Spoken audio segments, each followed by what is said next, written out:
Alrighty, welcome everyone. I'm Teeaboo and I am here to start a new KyoAni show, which is wonderful.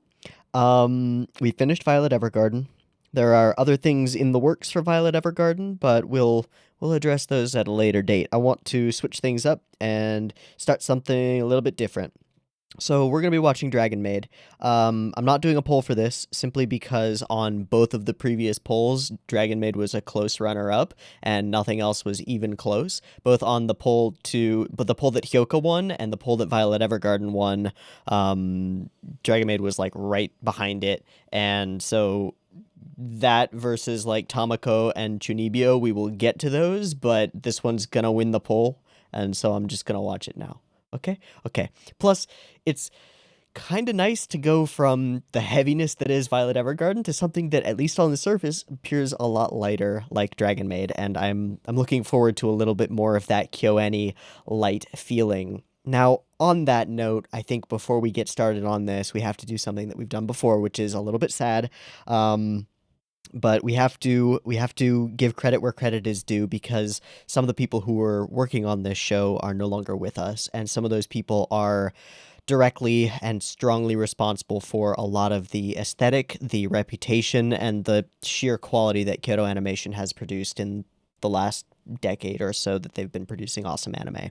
Um, Most notably, the director, Yasuhiro Takemoto, is no longer with us. He was killed last year in the arson attack.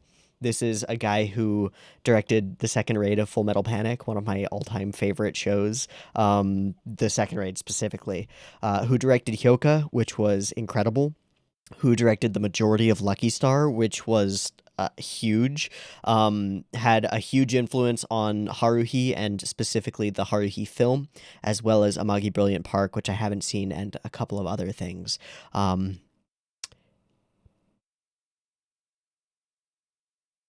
There's nothing to say here except rest in peace and thank you. I'm sorry that we don't get to see your career lived out and the decades more of animation that you could have helped produce. But we have what you've done, and thank you for that. Also of note is the art director and background artist, Mikiko Watanabe, who also did the backgrounds for Violet Evergarden, and is no longer with us. Again, there's nothing to say here except thank you for your contribution, and thank you for the amazing backgrounds and beautiful things that you've produced that give so much joy to so many people.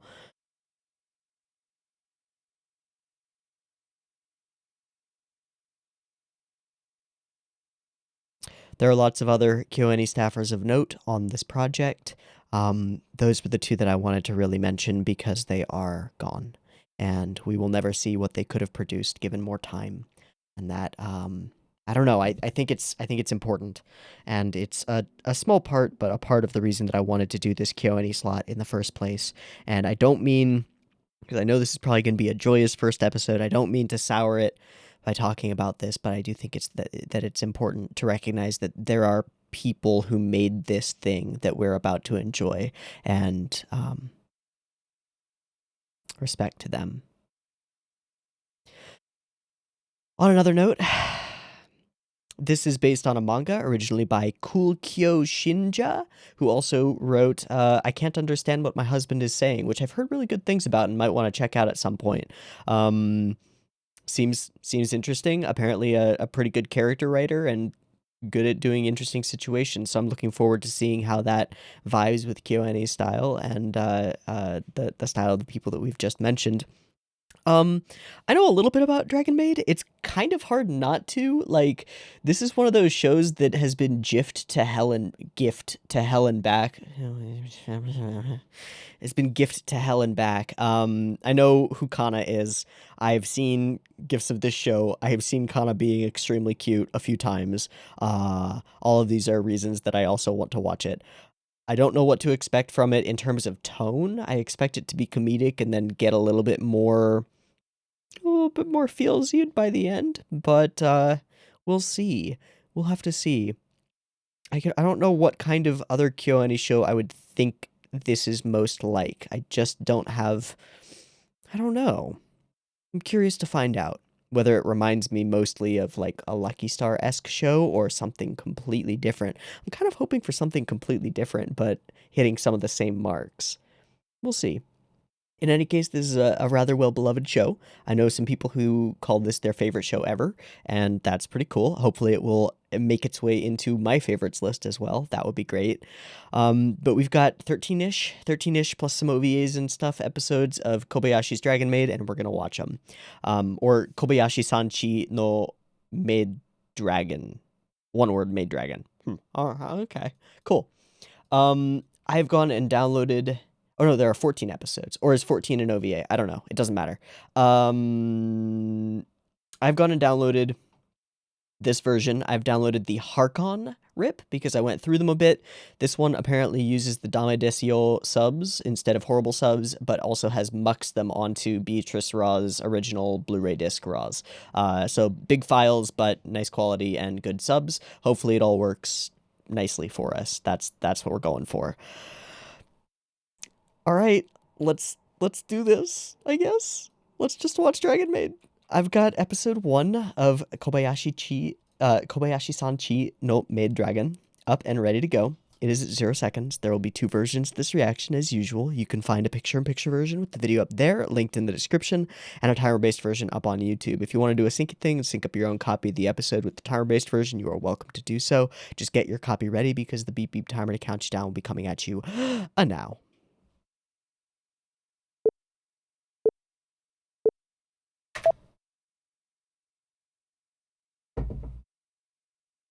Sunrise. It's a lizard? A dragon? A crocodile? A dragon. It's probably a dragon. That's a dragon. Fuck, that's cool. Majestic dragon. Whoa.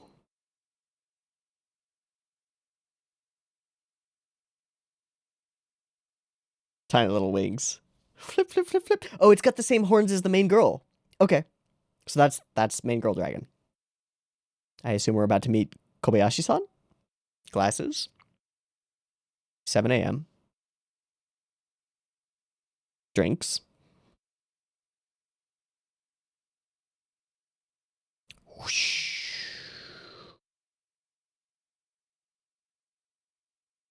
Wow. What was that? Magic?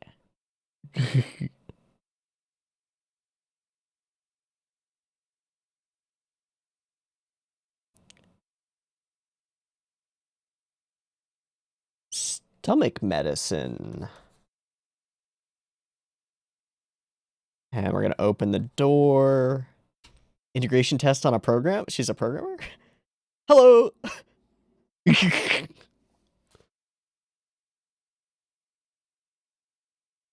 Wow.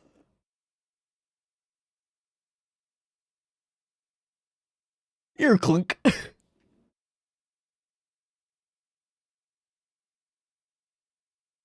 What an introduction.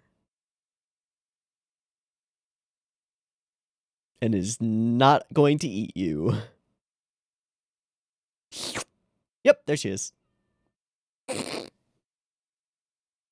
Huh? The silence. The silence. She's pretty cute. And retains the tail. Straight into the OP first episode, okay. Hello, Kana. I know you. I don't actually know anything about her, but she's cute. So they all have different horns. Okay. Okay.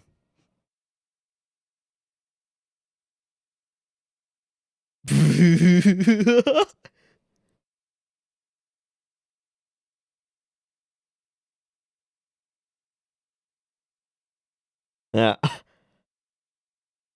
So work sucks, but home life improves. And she's a programmer. That's great.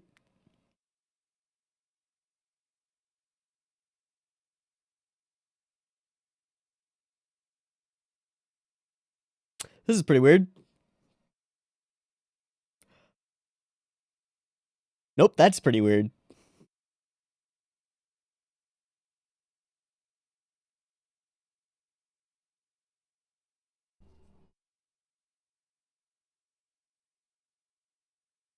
Little custom candies.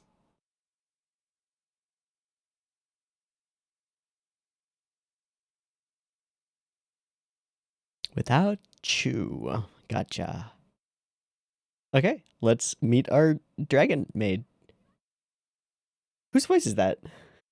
I know that voice. Oh. This is a dream. Yes. Okay, so she's just rolling with it. That's a lot of beer. Ha. Toru. Yeah, whose voice is that?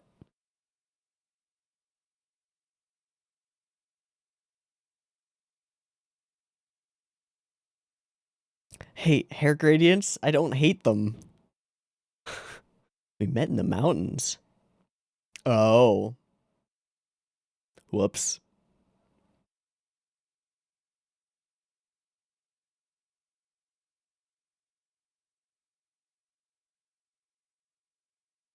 When you got drunk together?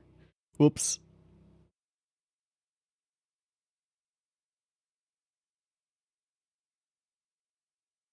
Whoops.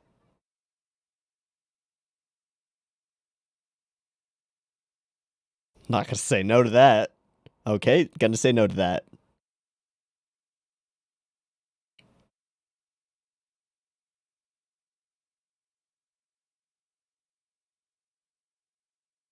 Sure you are. Oh boy. Don't need that.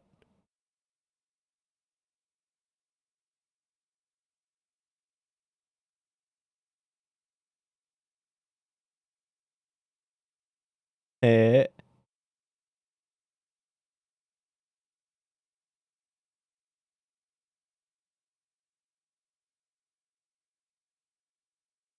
Damn.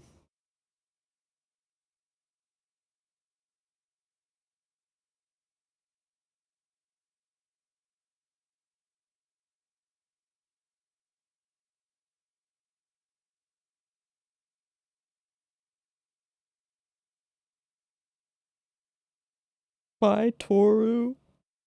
I know this isn't gonna last. Aww. Change your mind. Change your mind. With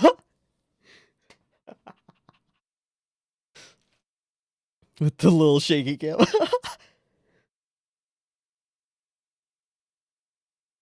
Wouldn't it be nice? Oh boy. Oops.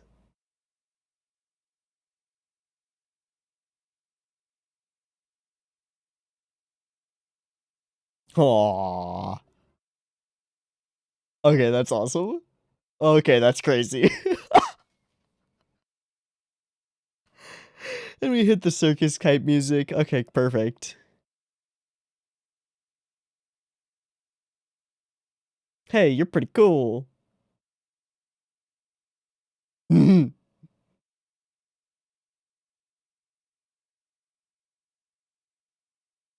Sure. Ah. So how old is she? 30s?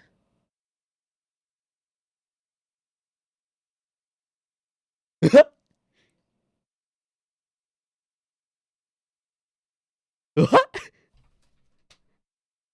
Could you be... Not quite. Yep. Are you? Oh boy.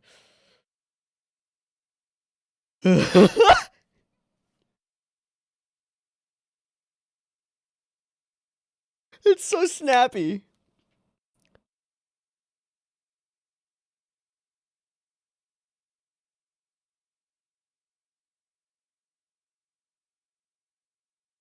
Do you have visitors?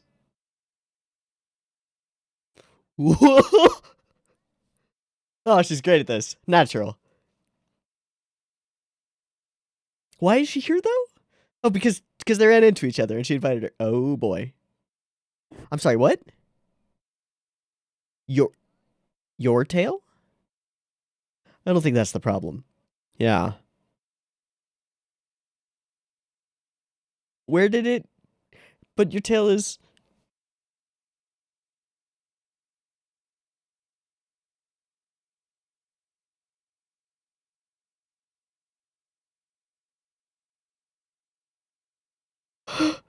What?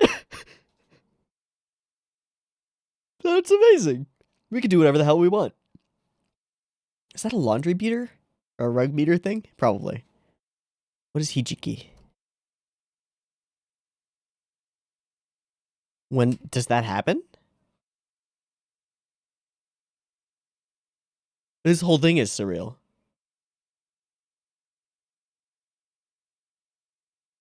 Hmm. Hmm. Hmm. Liquor, women, precious stones. Oh, okay. Yeah, we got the goggles on. Double, triple goggles. Okay. The sound effects are a little much, but that's okay.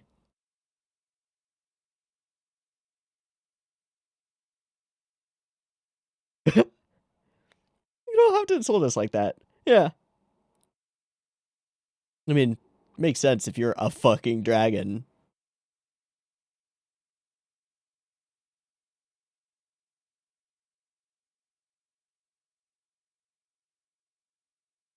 Yeah.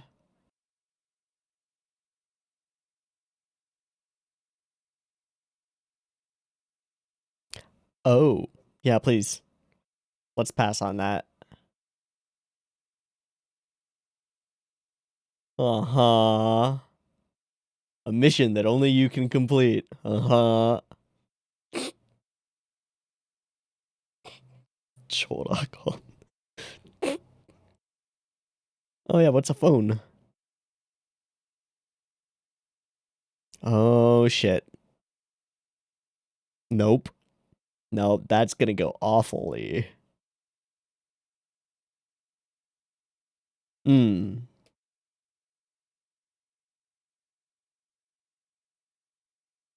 Just gonna. Who's Fafnir?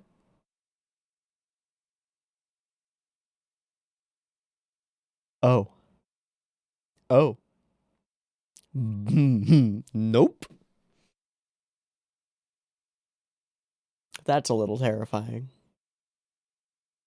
Seriously? Seriously?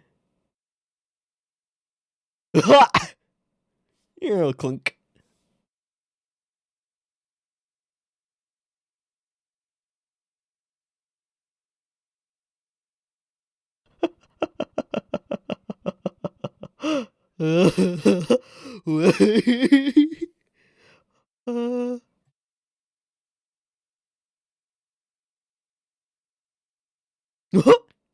I mean, what? Is this the eye catch? Ah, strongest maid in history, Toru. Well, she is a dragon. Okay. Hey, we're at work.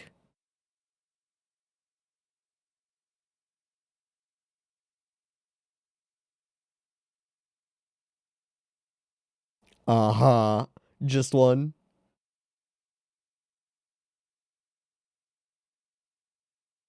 Huh. Why are you here? Not holding down the fort? You sure are. Oh, shit.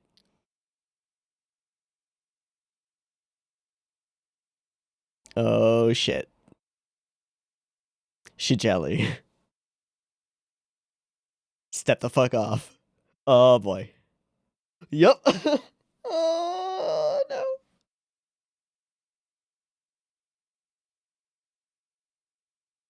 Hmm. Dragon's Den? Yeah. Just one? Aww. What happens if dragons drink? No intention of sharing drinks with you. Jesus. Yeah, don't murder him. I'm sure that'll work. Level compatibility model. Ugh. Yeah. Programming talk. Fun stuff. So she's a tester, not a programmer herself. Not a dev. Fuck testing. It's so necessary, but I hate it. Whoosh. Yeah.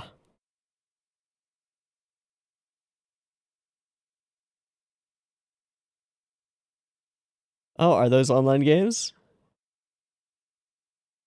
Oh, Jesus. Maybe don't do that. Oh, she's gone. Oh, entire complete switch. Yup.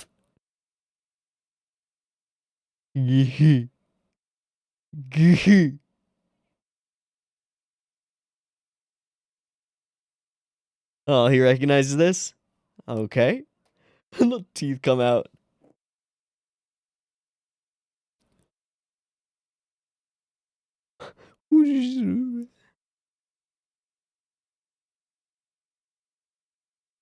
I see. Full otaku. Yeah.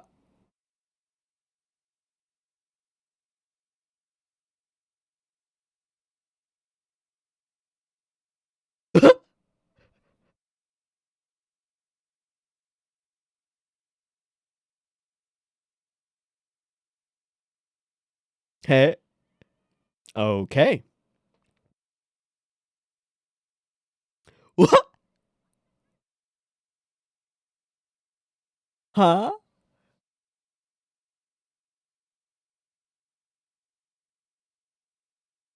The liquor and maids. Yeah, low-born humans, eh?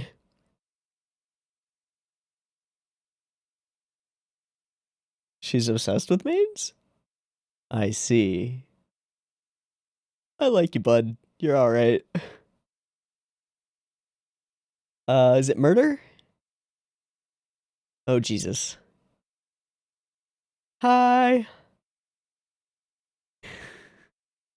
Just by the way, giant dragon. Nothing weird about that. We could do that.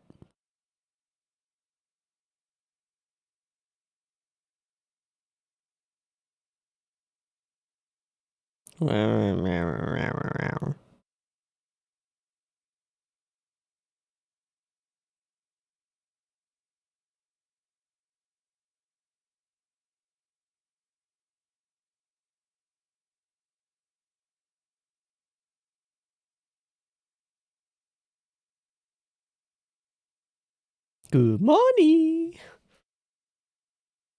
Yeah, they do. Ha ha ha. Oh, God.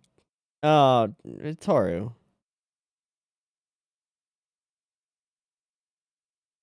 Please don't lick my clothes.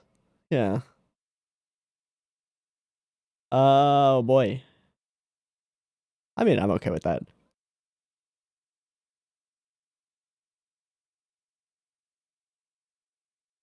What?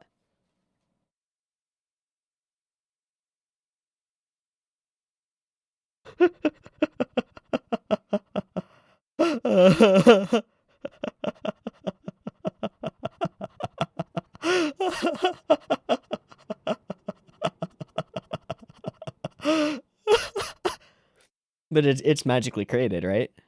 Oh. Oh. So you're technically naked. Oh, she bought you a new maid outfit.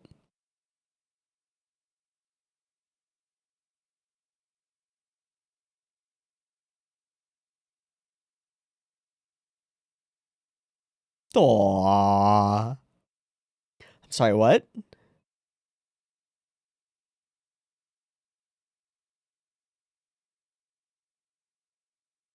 We got a bad relationship.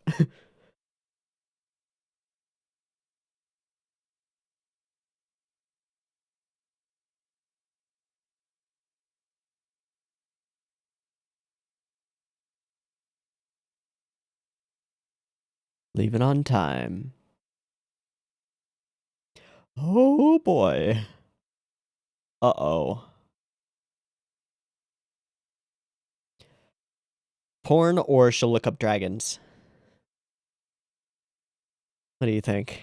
I don't know. Uh-huh.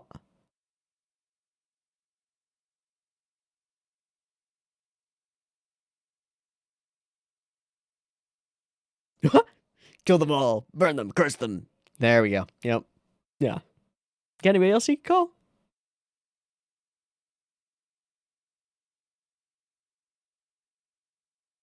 Lukoa. Yeah. Mm-hmm.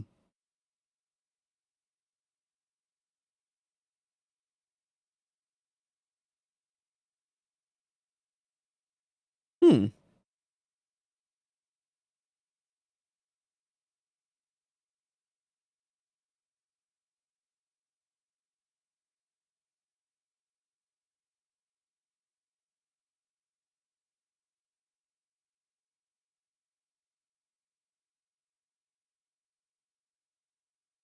Mm. Why, you want to join? Lukoa. Oh.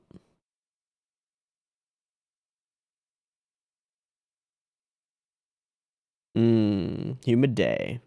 Don't burn all our clothes, please.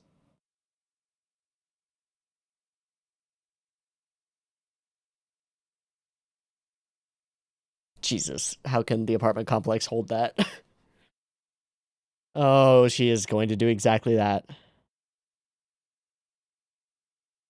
Oh no, just burn the sky.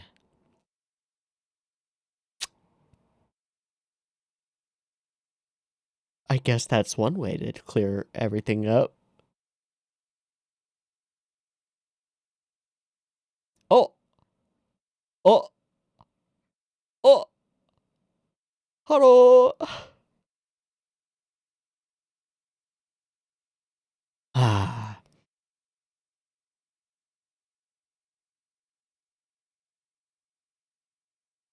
that was really cute. Oh, okay, that wasn't like a little catch. Bum, bum. Hey, little symbol.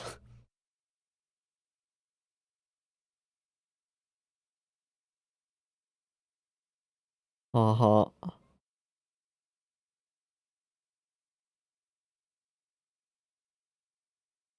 Oh, hi.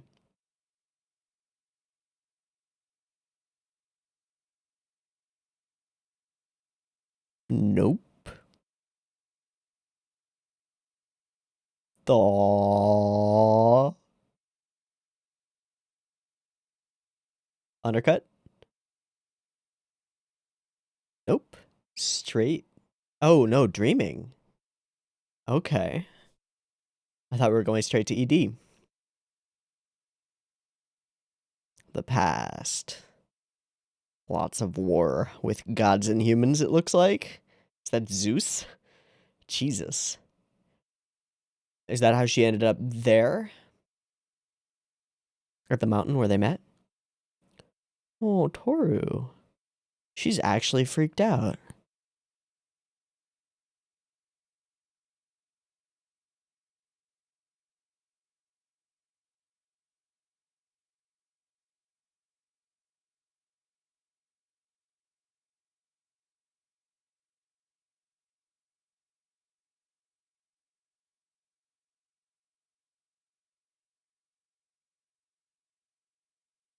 What a lovely little moment. What a lovely little moment. Okay, show.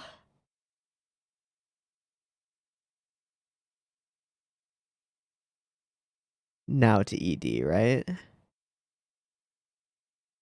Oh, what's this?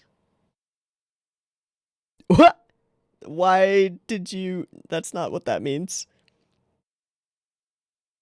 Okay. Thanks, subtitler. Shorogan.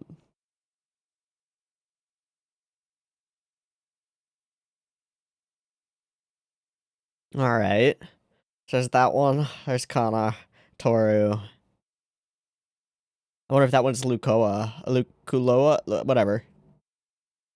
And then the purple-haired one is also one? Yeah, okay, she's got the curvy horn. And she's like a mermaid or a narwhal something? Yeah. These ethics of yours are unneeded. Oh boy.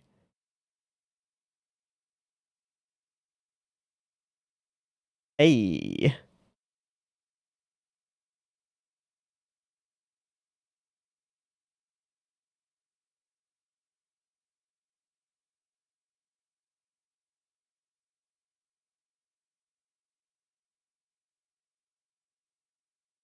Hmm.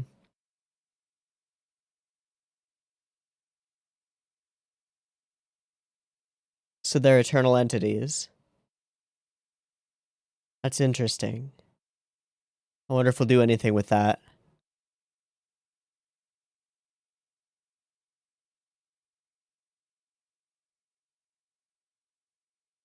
Hmm. Hmm.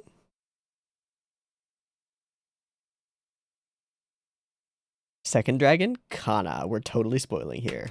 You sure are. But that's okay, we knew. We knew, right? That's fine. Okay. So we have our first day of... It says it on the box. Maid dragon appears. Is your dragon maid? Cool. A few things stood out to me in this episode. First off, there are a few really awesome cuts, but the majority of it is really simple in the character designs and stuff. I guess Toru's pretty complicated. She's got the gradients in her hair and the frilly made outfit and the horns and stuff. But for the most part, characters are pretty simple. The backgrounds are pretty simple, and they don't need to be more than that because we're in this one location. They just need to fit the environment. Like, the environment and the characters need to fit each other, and I think they do really wonderfully.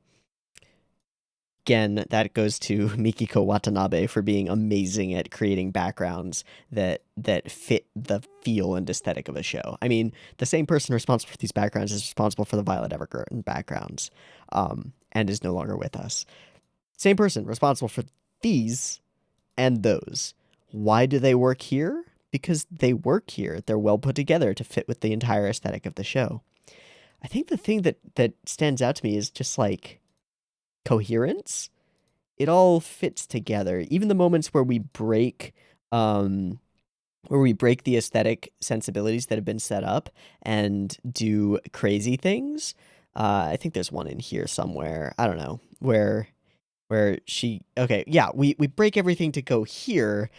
Turn him into a classic otaku type character with the buck teeth and the big spectacles, ridiculous. And then all of the sequences with the speed lines, the giant faces, the tiny Toru being blown around by everything, the backgrounds being just speed lines, turning this into a super hype fest. Fantastic. Honestly, almost some Trigger vibes from the first sequence where she goes full almost Yankee-esque with her character, getting real angry about it, and starts yelling at her, looming, looming, looming. It's pretty interesting. It's fun. There's no there's no subtlety in those comedic scenes. It's let's build this out into insanity, but there's subtlety elsewhere. There's subtlety in showing us that this character drinks. It's the first thing we find out about her practically. Like, she's waking up and the first thing she says is, "Gosh, what a hangover." Immediately we understand a little bit about this character. She's a uh, lives alone. She's probably in her late 20s, early 30s. Her stomach isn't doing so well. She's got this stomach medicine that she keeps taking. Her back doesn't do that well when she's on the thing. She's getting a little bit older. She's at a turning point in time. And that's why I found it interesting that in the ED we talk about these ethics of yours being unneeded, blah, blah, blah. But then there's mention of a whole week of that would be more precious than an eternity. And that makes me think, dragons in mythology are often eternal creatures. They don't experience time the way that we do. So the time that Toru is trying to spend with Kobayashi is maybe a blip in her existence, like a tiny frame. And for her, it's nothing, but for Kobayashi, it's maybe her entire life as she's transitioning into like later stage adulthood. That's really interesting. I wonder how much we're gonna dive into that. Um, and going off of that, the subtlety of this sequence where Toru has a nightmare vividly rendered in these dark red and black monochrome, uh, and is genuinely freaked by it.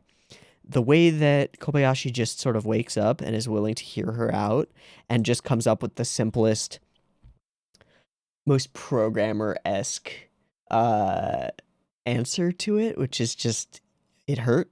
Okay, does it hurt now? Then it's all good. That's really cute and really sweet, and I wasn't expecting a moment of genuine connection like that so quickly. That's kind of amazing, because it feels super genuine.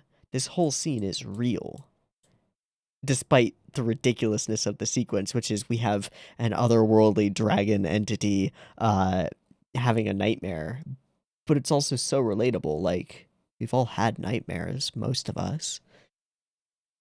Wow. OP and ED are both really fun, colorful, bright. All the characters are really fun, colorful, and bright. And I mean, I expected that going in. I've seen all of these characters in either in GIFs or in fan art or like all over the place. But they work so well within the aesthetic of the show that it almost does them a disservice to take them out of that if you haven't seen it. I don't know if that makes any sense, but it makes sense to me. Lots of cool, colorful patterns and backgrounds and interesting things and goofiness, but also some subtleties and some serious business going on. A little bit harder on the fan service than most KyoAni shows out the gate. Although that might not be true for Amagi and Phantom World, and there's one other that I'm thinking of that I'm not sure. Those are the only ones I can think of at the moment. Might not be true for those, but a little bit fan servicey out the gate. The boing noises for Toru's well endowed baboings. That's the thing. She's pretty cute though. Looking forward to meeting Kana, who will be our next Doragon. All the little details are really nice, and these flashback sequences are super different from anything that I've seen before, even in a KyoAni show. Wonder who did the stylistic choices for these to go with the orange into blue. It's really neat. Is it intended to show drunkenness? Perhaps. But it also just gives a very clear aesthetic for these flashback sequences. Like, we know very clearly where we are in time and how it's all working out. And the waves and waves of text in the background. I assume that these were manga panels that are just backed with like nothing but specific words, curse and fire and stuff. And she's got a calendar of maids. She's obsessed with maids. It's nice. Lots of little things. Lots of little things all over the place. It's cool. This whole sequence made me laugh out loud because it's really well done. Which is to say that it understands the tropes that it's keying into. I don't know if that makes sense, but like this moment is so over the top with the little bit of shaky cam and the blur on everything as she walks away and she notices the tear on her eye and is like, no, stop, Toru. And then of course it immediately comes back around. That's a hell of a cut. It's simple, but look at that. That's such a aw. Another thing that stood out to me about this episode was the frequency of silence. Often in anime, background music is ever present or close to it, and there's less time to breathe. I can't really go through the episode and show you what I mean by this, but throughout the episode, there are a lot of sequences that are silent or close to it, or everything else falls away with the exception of the whooshing of wind.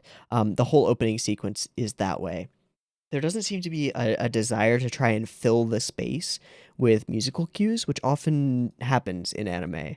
And I really appreciate it. I think it actually helps create space for the jokes and character moments to land better, and sort of create space for the dialogue. The other thing is that often musical cues will be used for like, haha, there's the joke. Here's the musical cue that tells you that this is goofy. And this show didn't do that too much. It used a couple of sound effects, but it all sort of just works together. All in all, I'm really intrigued by this. We've got two really clearly defined characters who are shown to us in this first episode. We spend their first day or so together, and we've got an older, not older, but reaching the cusp of middle age, I'm guessing, woman who is obsessed with maids. She's a bit of an otaku in it, has a hard fucking job as an integration tester or just a tester at a programming company, which is hard fucking work. Not fun. I personally, as somebody who has been a programmer, I hate testing. I hate it. I love it because it's super useful and prevents continued work that would have been easy to prevent, but it's super boring and I don't like it at all. So I feel her on that, and I can understand why she would maybe have ulcers or whatever she needs the stomach medicine for. Um, and she has a cute dragon maid who she just happens to meet in the woods one day. Cool. Yeah, sure. I will suspend every bit of my disbelief. I enjoyed this immensely. This was really fun. That's all I've got for this episode. This was a good one. Um, yeah, I'm excited to see where this goes, and I'm excited to see just how deep we get with it. How we play a balancing act between like kind of interesting character moments like that one at the end of this episode and the sort of goofy comedic tone that seems to be the majority of it. There's an interesting set of like characters that relate to each other across boundaries, whether those boundaries are like race or gender or age or species, or in this case, almost all of those things. Like, they're not the same species. They are. Toru is probably thousands of years old or something. Like, the ability of these characters to relate is going to be really interesting because they have all kinds of obstacles between them. Um, so I'm interested to see how that works out and how this Dragon Maid and maybe some others end up changing Kobayashi, and vice versa, how Kobayashi maybe influences them. What a curious first episode. I really enjoyed it. Okay, I think we're gonna end there. I've been Teeaboo. This has been Kobayashi's Dragon Maid episode 1. I hope you've enjoyed it as much as I have. If you've got thoughts on this episode or knowledge about people doing certain things or specific cuts or anything that you want to point out or anything that I missed over the course of the episode, I'm sure there's something. Throw it in the comments. I'd love to read it. And yeah, I guess I'll catch you next week for more Dragon Maid.